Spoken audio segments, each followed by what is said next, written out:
When did people first get drunk? A soft, sleepy history of ancient alcohol shenanigans.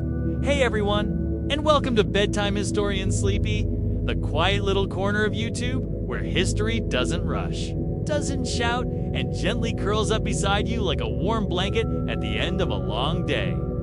If you're settling under your covers, adjusting your pillow into its final dramatic position, or just letting your mind drift toward that soft, sleepy place, you're right where you need to be.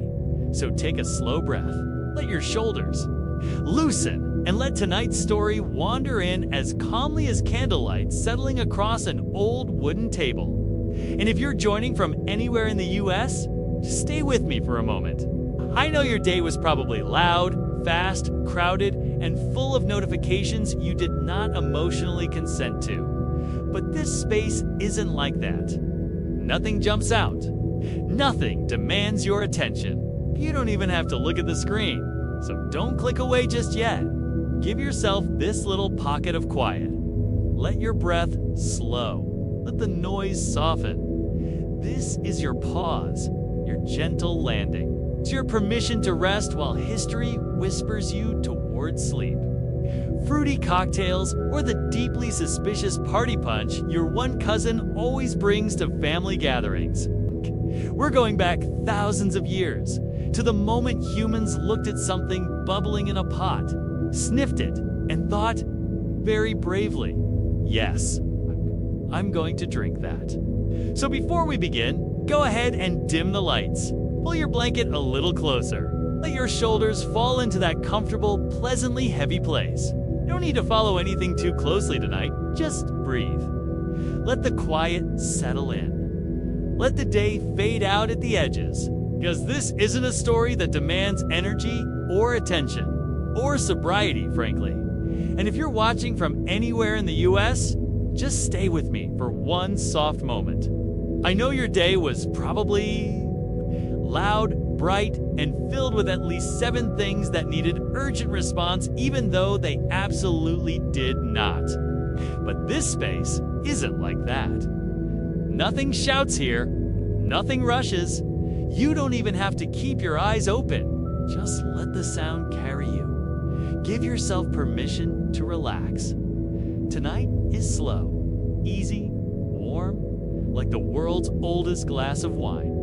Because that's what we're exploring tonight. The world's first yawn-filled, accidentally wobbly humans. The ones who got drunk before drinking had rules or measurements or even cups that didn't leak. So settle in, get cozy. Let's drift back to a world where everything was new. Nothing was regulated, and fermentation was both a miracle and a hazard. A soft drift into humanity's first, oops, I'm drunk now.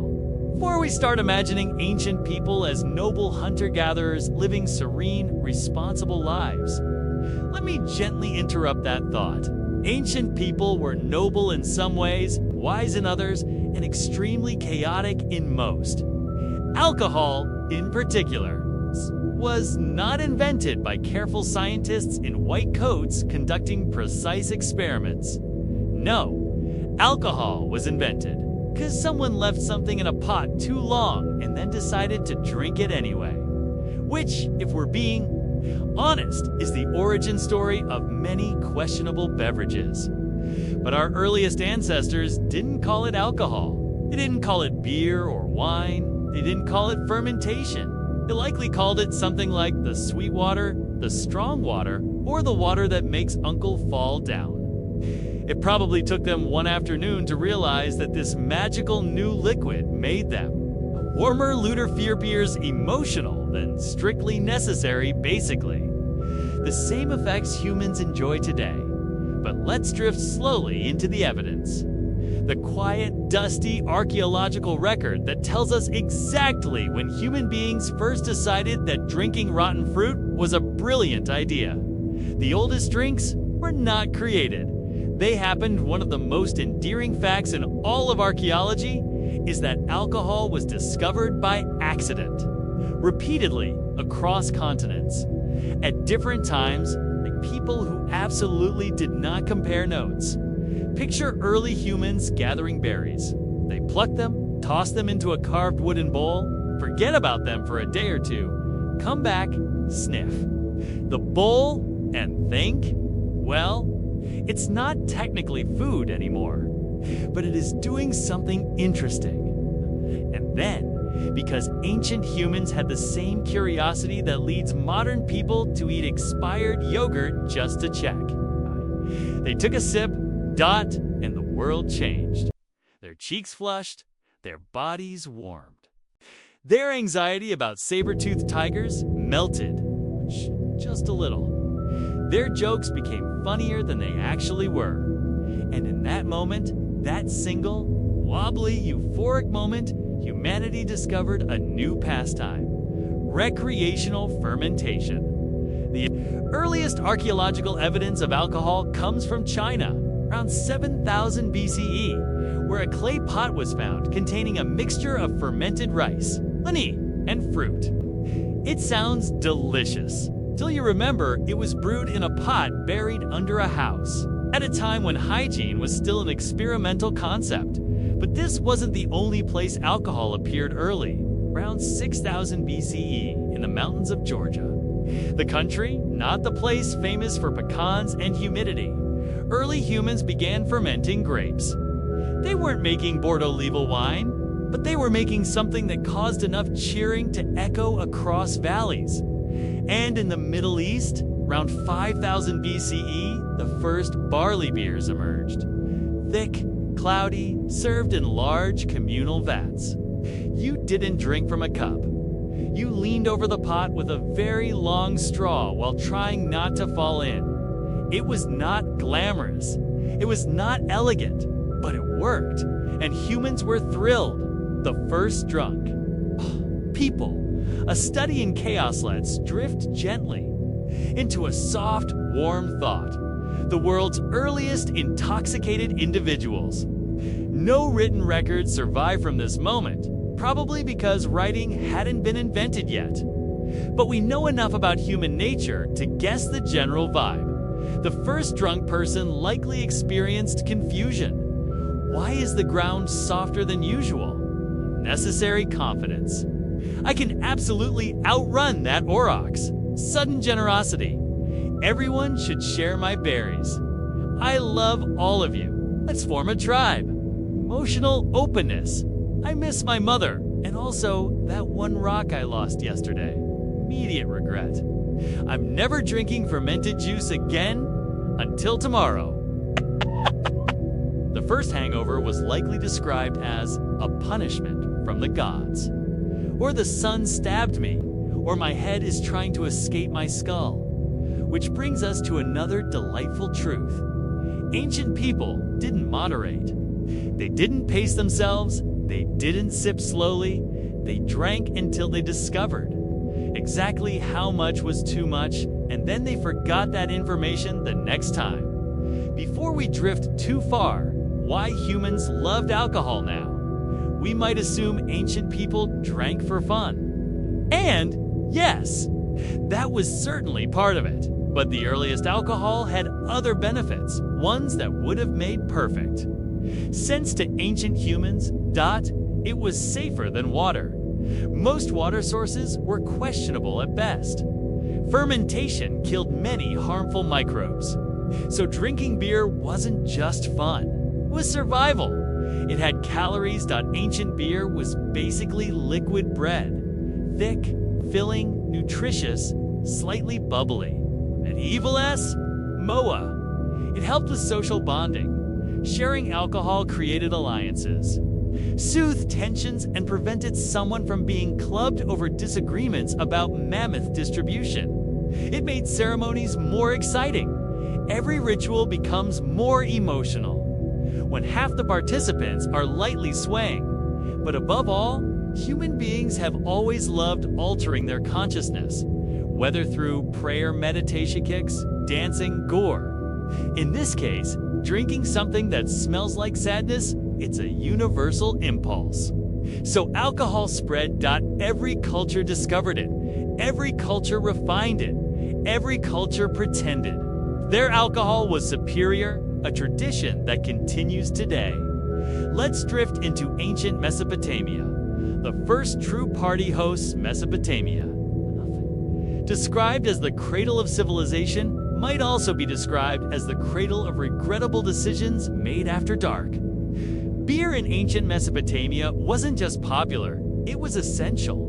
They brewed beer everywhere in homes, temples, taverns, and places that archaeologists politely label communal consumption structures, which is academic code for places where people got very drunk. The Sumerians even had a goddess of beer, Ninkasi. She had her own hymns, her own prayers, her own dedicated brewing instructions. Imagine praying not for rain or a good harvest, but for your beer to turn out well. And Sumerian beer was not a delicate drink. It was thick, grainy, and consumed through long straws to avoid swallowing floating clumps. It was the kind of beverage that required commitment, but the Sumerians didn't mind. They drank beer for breakfast. They paid workers with beer. They wrote poems about beer. They believed beer was a gift from the gods and also an excellent way to tolerate your coworkers. Even scribes, the ancient equivalent of exhausted office workers, wrote about enjoying beer after a long day of counting barley. Mesopotamian civilization may have invented writing, taxes, and bureaucracy, but they also invented the first after-work drink, a fair balanced. Egypt, where beer was life, water was suspicious, and everyone was thirsty now. Let's float gently down the Nile.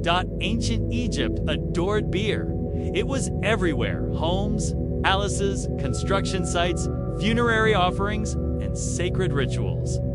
Egyptian beer was sweet, thick, and probably tasted like a mix of honey, grain, and mild regret.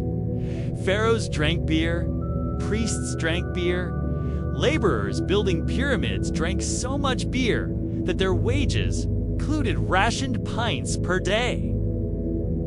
The quiet healers and the loud consequences tonight. We're drifting back to a world where candles flickered. Church bells echoed across muddy streets. And because humans have always been wonderfully predictable people, panicked whenever a woman knew anything remotely useful. So go ahead, dim the lights, let your breathing slow, maybe settle deeper into your pillow. We're going to float gently into the soft, smoky haze of medieval Europe, a place where women who brewed herbs to ease childbirth were either treasured or accused of talking to the devil, sometimes both. In the same afternoon, because of course they were. Tonight's slow wander is all about forbidden medicine, the healing arts practiced by midwives, herb women, and quiet cottage alchemists who, for reasons that made perfect sense to medieval officials, were considered suspicious merely for helping people stay alive, naturally. The authorities found creative ways to make their lives miserable. So let's settle in and drift toward our first healer quietly minding her own business, until she wasn't allowed to anymore. Let's begin with something small and ordinary. Imagine a woman in a crooked, timber-framed house. She knows how to mix chamomile with mint to settle a stomach. She can ease a difficult birth with warm compresses and murmured prayers. She can even identify which local mushrooms won't cause surprise funerals in a sane world. She'd be considered helpful. In the Middle Ages, however, well, she was helpful, yes, but also concerning. People respected her rights. Up until someone got nervous about demons again, this woman is what the period often called a wise woman. Or, when things turned unfortunate, that suspicious herbal person who clearly has a pact with something unpleasant. Nothing like a little seasonal hysteria to ruin your career.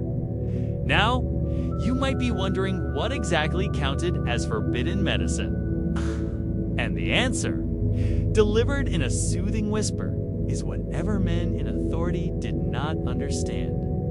Herbal painkillers, deeply suspicious. Birth control. Absolutely forbidden, extremely forbidden. To the point where the church pretended it didn't even exist, while women quietly made little teas that conveniently prevented surprises. Abortifacients? Well, you can imagine the reaction. Astrological healing charts. Borderline heresy? Unless a university-trained man did it, in which case it was scholarly. Treating illnesses with baths and herbs.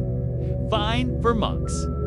Troubling for women. And somehow fine again. If a wealthy noblewoman decided it was fashionable, medieval logic rarely traveled in a straight line. But let's drift forward.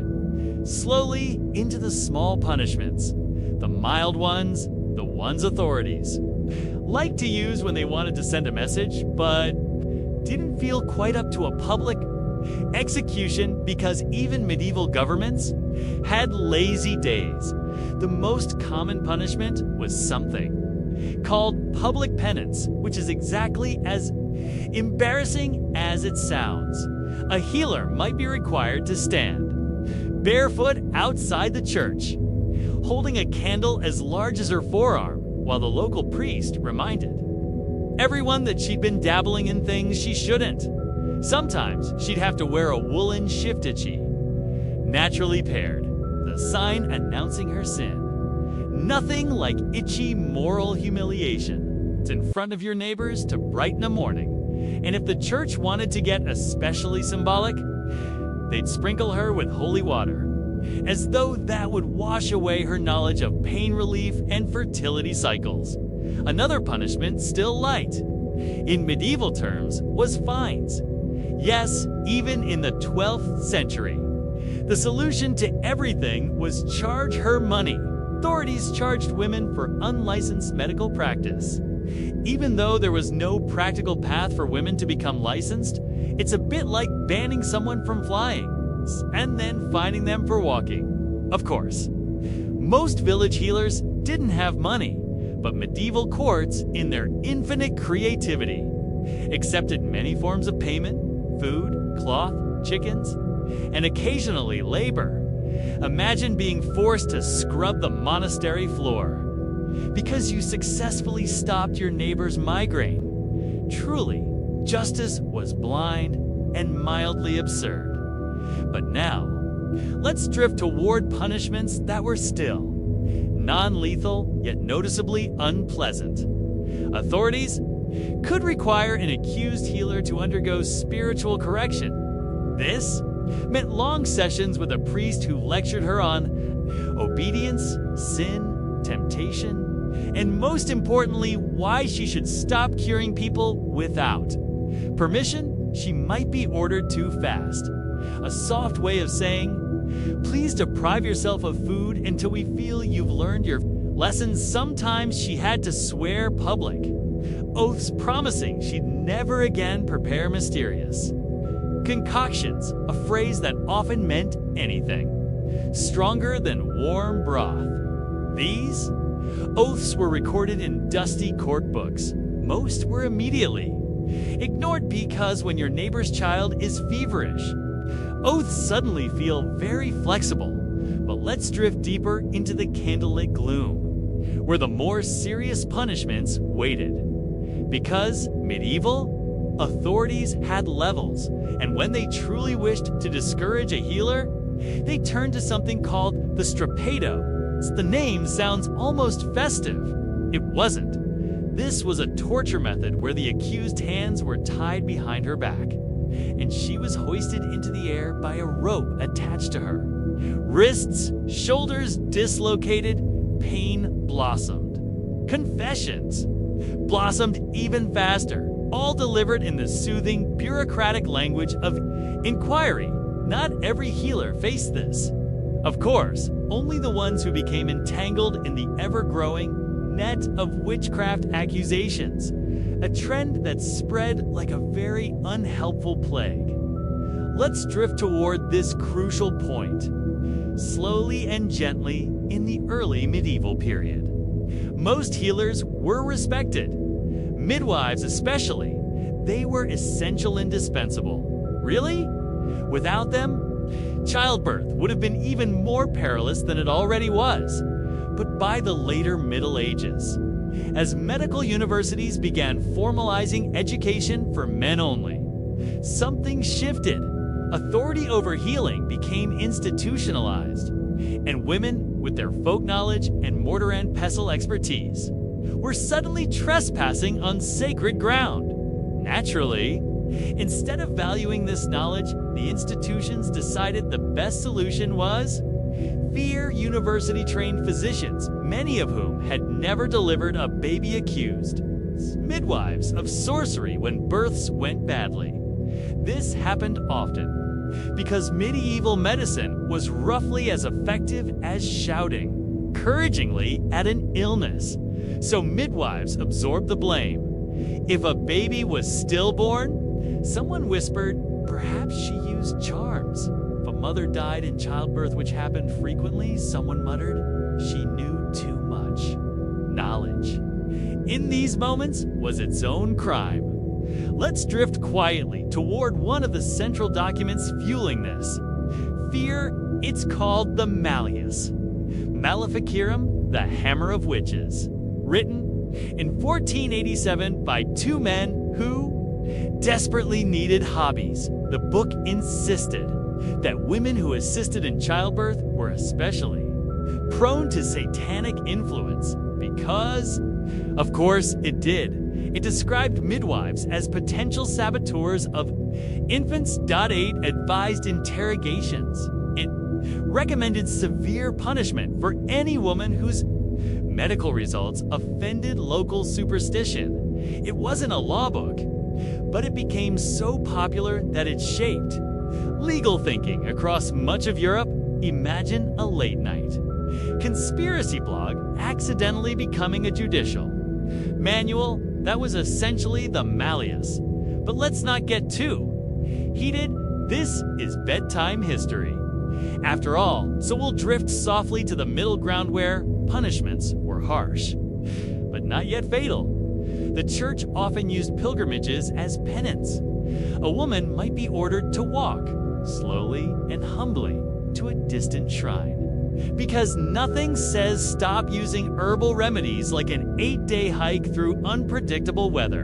In some regions, she was forbidden to practice healing again.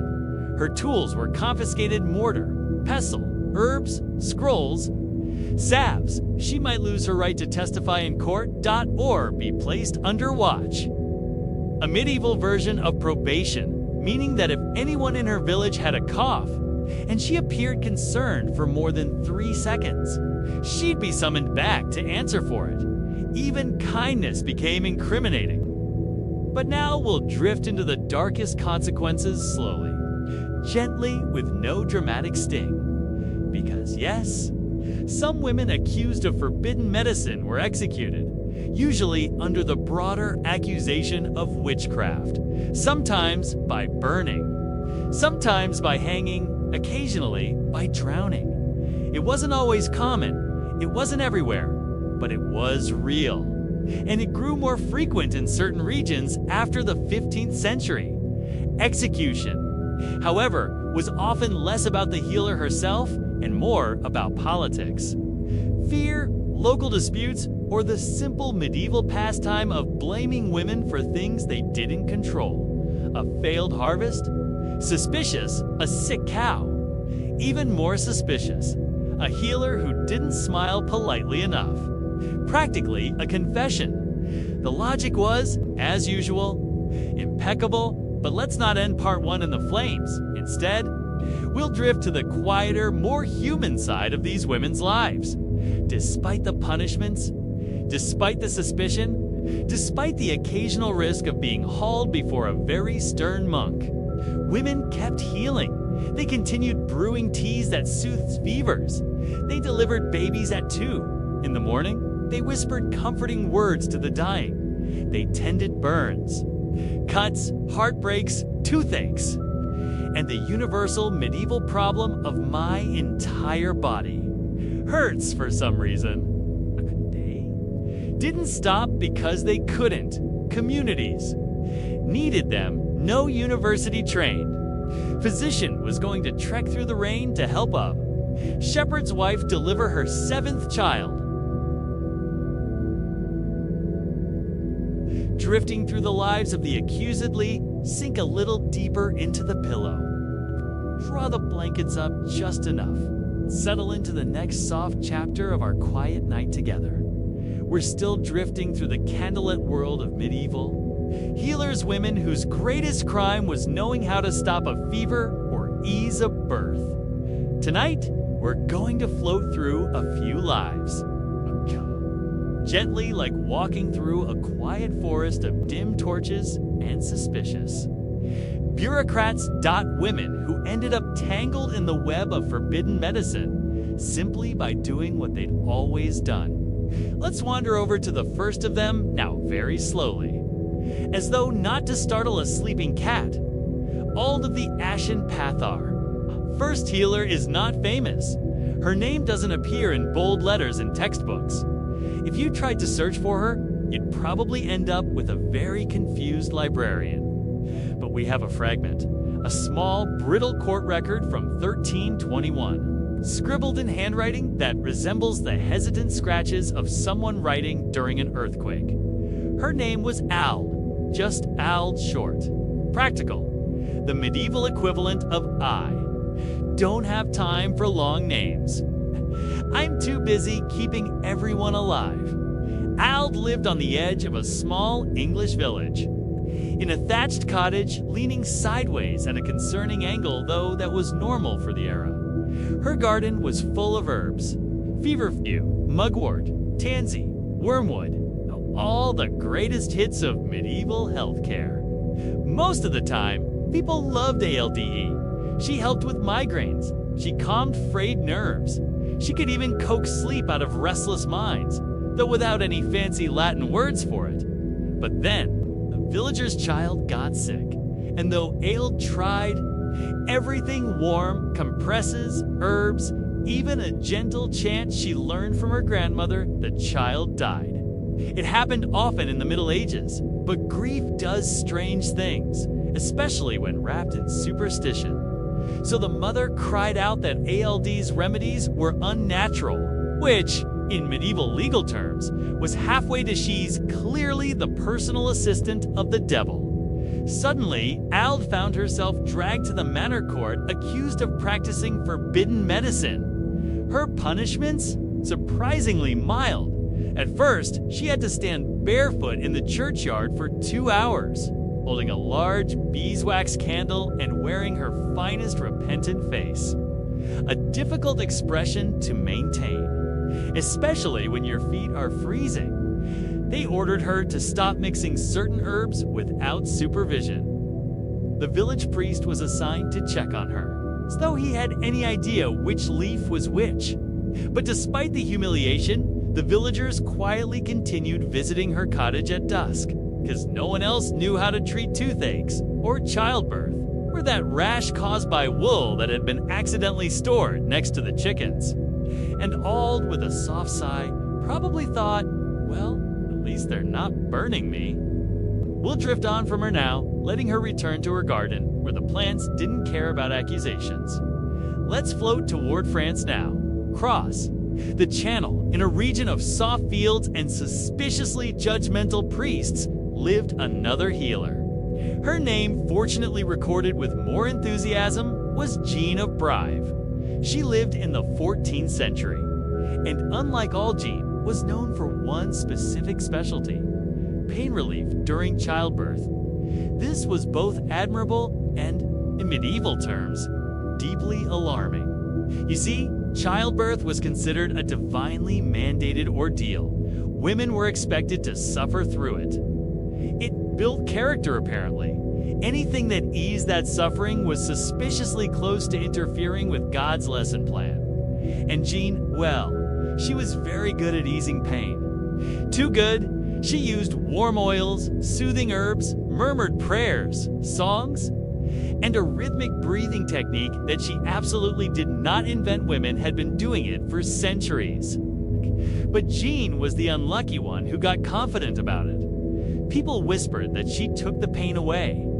which would have made her a hero today. But then again, medieval logic was like a tapestry woven by a drunk spider. So one day, when a wealthy merchant's wife gave birth unusually smoothly, someone whispered that Jean was using forbidden charms.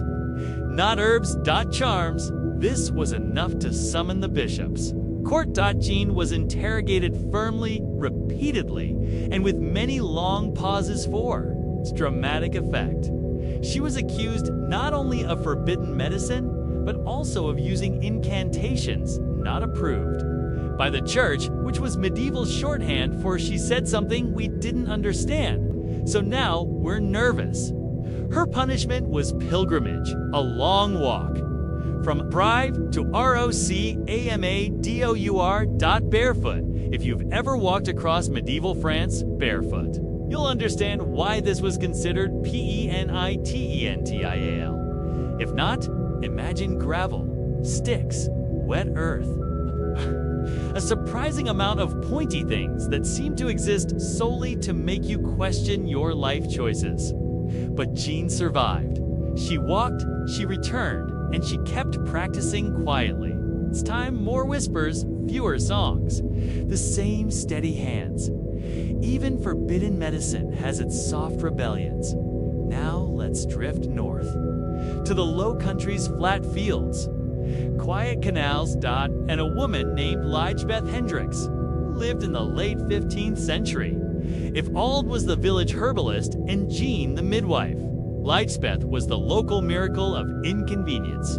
She knew how to treat fevers with willow bark, which unbeknownst to everyone contained the precursor to aspirin. She could make ointments for burns. She could stop infections with a combination of garlic, honey, and vinegar that modern doctors might actually applaud. Too bad medieval authorities did not share this enthusiasm.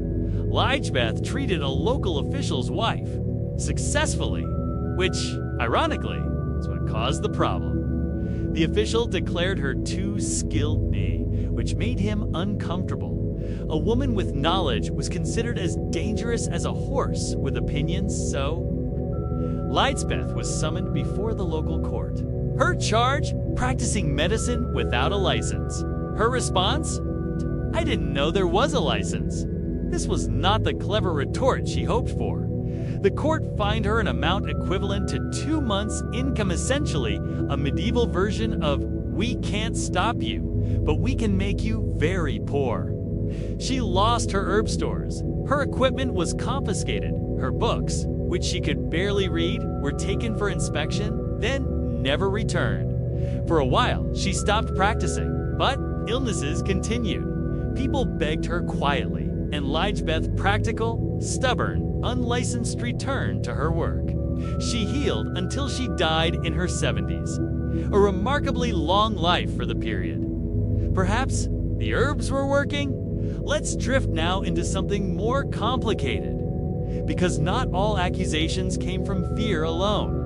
Some came from politics, from personal grudges, from neighbors who simply didn't like each other's goats. Enter Margaretha of Bamberg, a healer living in the early 1400s in what is now Germany. Margaretha was skilled, widely sought after, and unfortunately, she had an enemy, another healer, a woman named Trude. Trude believed Margaretha was taking too many of the good patients, meaning the ones who paid in silver instead of onions. So Trude accused her competitor of practicing forbidden magic, and medieval courts, always eager for entertainment, accepted the case. Margaretha was subjected to the infamous water ordeal. It worked like this. If she floated, she was guilty. If she sank, she was innocent, but also drowning. It was a lose-lose situation designed by people who clearly had not taken a physics class.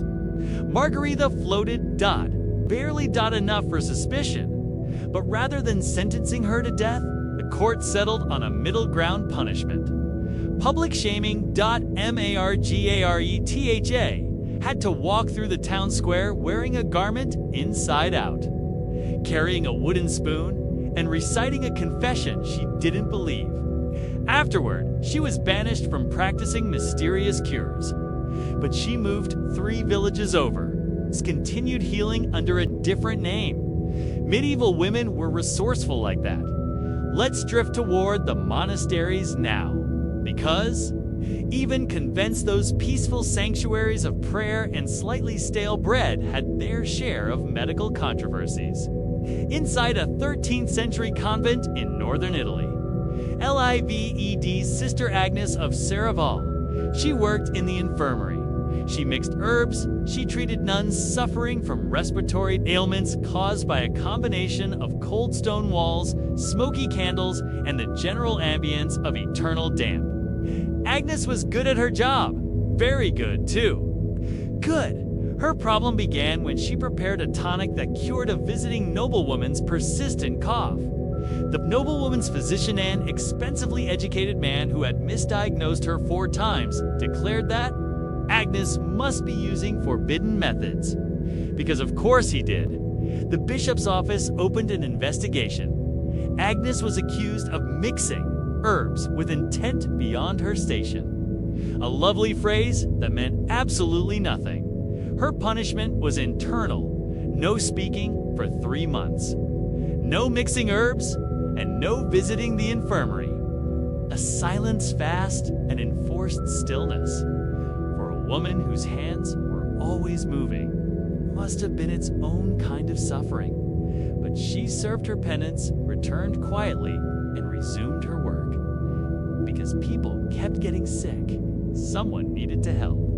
Agnes outlived the bishop who censured her. Not that she would have bragged that much. Now let's wander towards Scotland, where the air was cold, the accents strong, and the legal system extremely enthusiastic about making examples of people. There lived a healer named Mayred Nicleoid. She worked with seaweed poultices, kelp ash, and herbal washes for wounds. Much of her knowledge came from older Celtic traditions, useful, ancient, and deeply suspicious to the church. Drifting into the machinery of medieval justice if you've settled even deeper under the covers. That's perfect.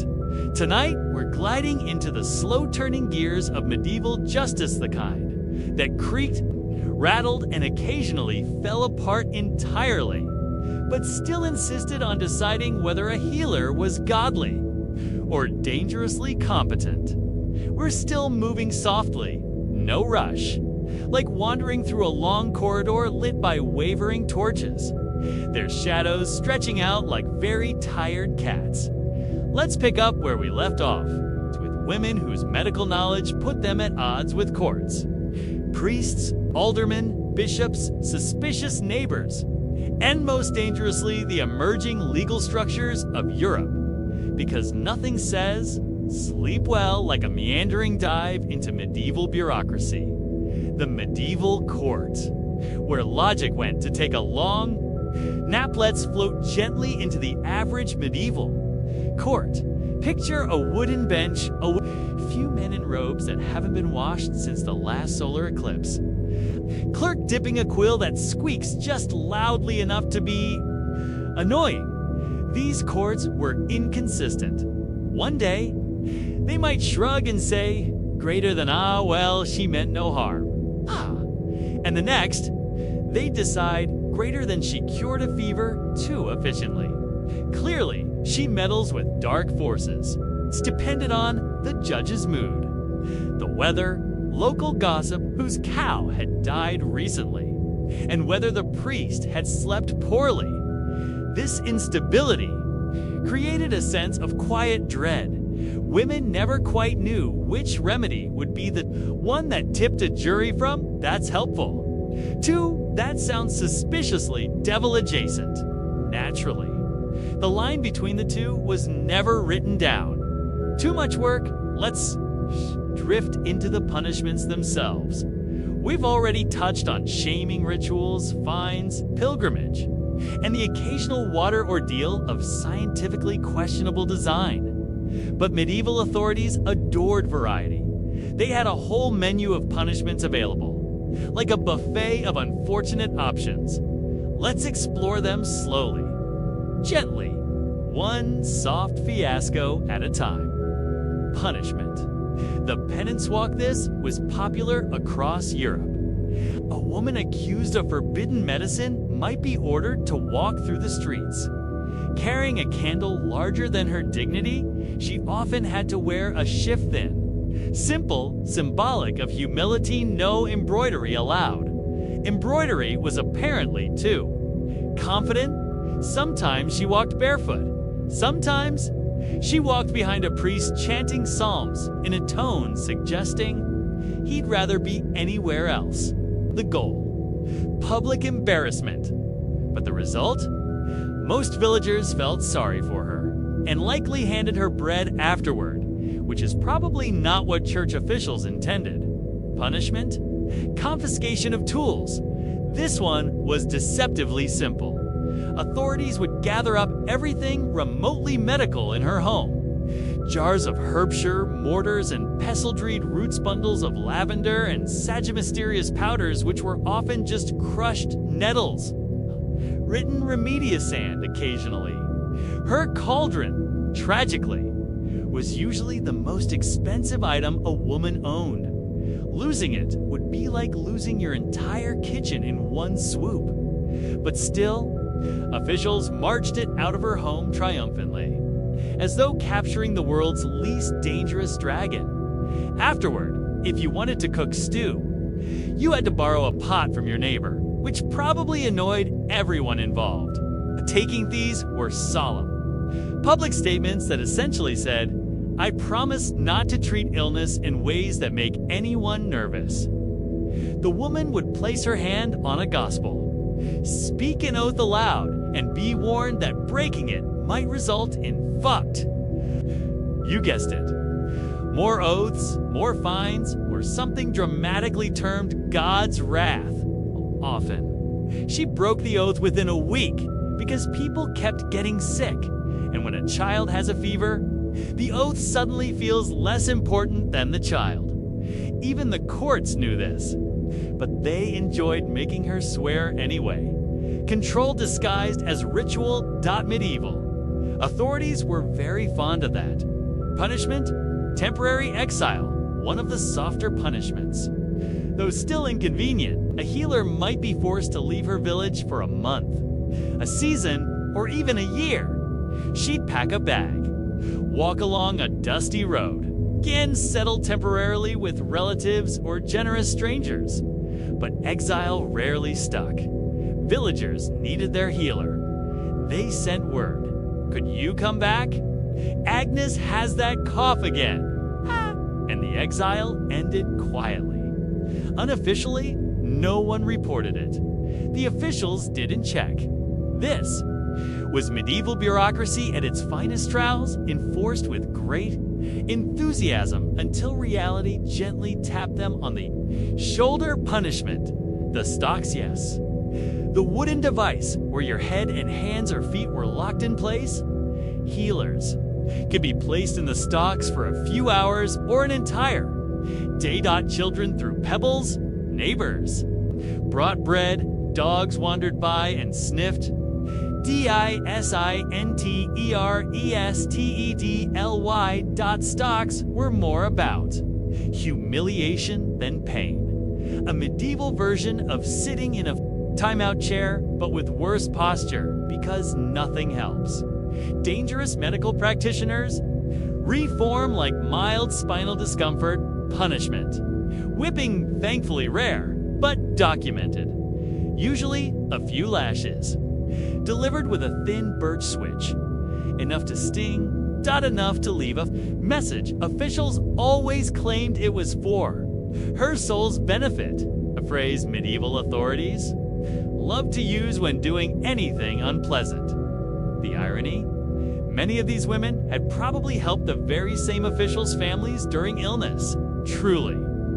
Gratitude had an expiration date in this period. Let's float into the biggest shift of all around the 14th and 15th centuries. Something changed. The medieval world had always been suspicious of women with knowledge. But now, suspicion began merging with something worse: institutional paranoia. Men who studied at universities, reading Galen and Hippocrates in Latin, began arguing that only they were fit to heal, which was fascinating, considering many had never actually seen a patient. These men monopolized medicine. They argued that folk healers were dangerous, untrained, unlicensed, and occasionally inconveniently correct. And because universities were growing in power, their opinions mattered. This shift pushed herbalists and midwives into legal shadowlands. They hadn't changed, their knowledge hadn't changed, but the political landscape around them had, suddenly delivering a baby with unusual skill curing, a fever too, quickleos and herbs stronger than Kabbalah predicting the weather or performing any successful treatment without a man's.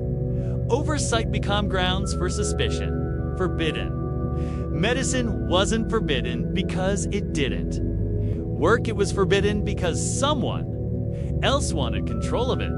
Let's drift toward particularly odd case recorded in 1374 in the city of Cologne. A woman named Jutta was accused of practicing unlicensed surgery. Her crime: she removed a splinter from a merchant's thumb. A splinter died in court. This was described as an invasive procedure with potential for bodily harm, which is a very dramatic way of saying she used tweezers. Jutta calmly explained what happened. The merchant nodded and said yes. She helped him. The court, however, decided this was evidence of dangerous ambition. Her punishment was delightfully medieval. She was ordered to donate a candle the length of her arm to the church, a very specific length. Officials insisted on measuring it. UTA paid the candle tax, so to speak, and went right back to removing splinters, presumably with slightly more caution about who was watching. Let's drift into a larger question. Why were midwives so often targeted? It wasn't because they were dangerous. They weren't. Midwives were the backbone of medieval communities. It was because childbirth terrified everyone. Medieval people feared death in childbirth and fond, mortal explained complications. Fact that they had almost no medical knowledge in the power of women helping women. Outside male supervision midwives were respected until something went wrong. Then suddenly every whisper, every chant, every herb, every old wives' practice was reinterpreted as suspicious. A midwife might have delivered 300 healthy babies, and one tragedy could undo it all. Fear created accusations. Accusations created punishments. It was a cycle as predictable as the changing seasons. Let's drift to Italy, where things got remission. Northern Italy during the 1200s. A healer named Serafina da Volterra treated fevers with willow bark tea, a minor miracle in a land filled with malaria, swamp air, and mosquitoes that were far too enthusiastic. But Serafina's real crime was offering birth control, herbs usually, pennyroyal, or rue. These were common in folk medicine, used quietly, whispered from woman to woman. But the church viewed them with alarm. Anything that prevented conception was labeled a form of grave sin, interfering with God's plan. Or, depending on which priest you asked, encouraging moral decay by enabling women to think. Serafina was called before the bishop's court. Her punishments included A. Public confession, burning her herbs 3 days of fasting gand. The requirement to attend weekly masses specifically devoted to sermons about female obedience. A truly uplifting experience. After her punishment ended, women still visited her at night, still whispered, still asked for help. Thanks for drifting through history with me here on Bedtime Historian Sleepy. If you'd like more calm, strange, and comforting stories from the past, don't forget to like the video, leave a comment, and subscribe for our next quiet journey. And if you know someone who'd enjoy learning while winding down for the night, feel free to share this with them. Sleep well, and I'll see you in the next story.